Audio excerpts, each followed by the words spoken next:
popular staple in the arcades when I was young was Die Hard Arcade. When I first saw it in the arcades, I'd never heard of the film series up to that point. I was super young. But this arcade game was everywhere, from the local putt-putt place to every movie theater in town. Despite this, I never ended up playing it much in the arcades.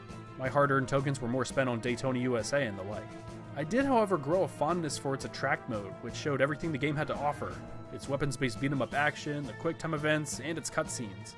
Fast forward to now, where I have it on the Saturn. So let's dig in. Die Hard Arcade was released on the Sega Saturn in 1997, and in the arcades a year earlier. The game is a 3D beat-em-up action game with two-player cooperative play. Despite the game's namesake, it doesn't really share much with a film of the same name. Really, the only things that they share are the building, Bruce Brunendorf's likeness, and that's really it. The game has you traversing Nakatomi Plaza on your quest to save the president's daughter. On the way, you have to take out a wide variety of henchmen with any weapon you can get your hands on.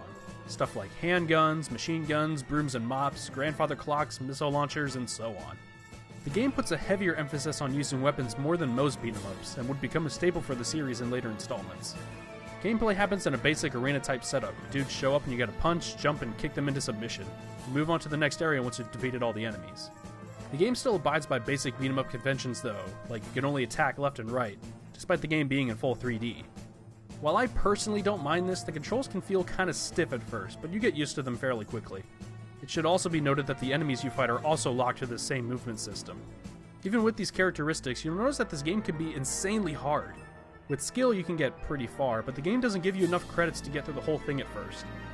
That's where Deep Scan comes in. For some bizarre reason, Sega decided to include a port of an old arcade game called Deep Scan. The game has you controlling a battleship as you drop depth charges to take out enemy submarines.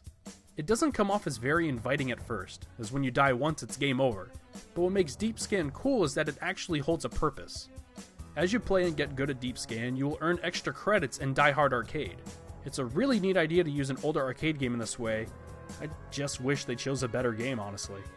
Even with the extra credits at your disposal, you'll still need a lot of skill to get through the game. Knowing your way around the combat system and the many different types of weapons are a must. Enemies can be unpredictable, and some even bring their own weapons. This all may seem daunting at first, but it's all incredibly fun, especially with a second player. Besides its heavy focus on weapons, another staple of this game is its use of quick-time events.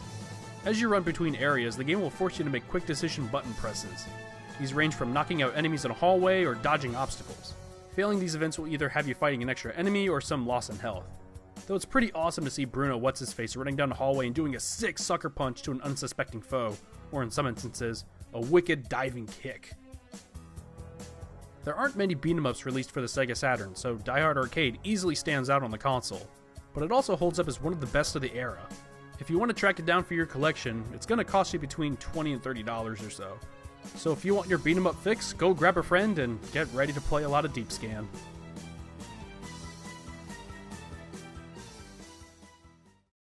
Hey, thanks for watching!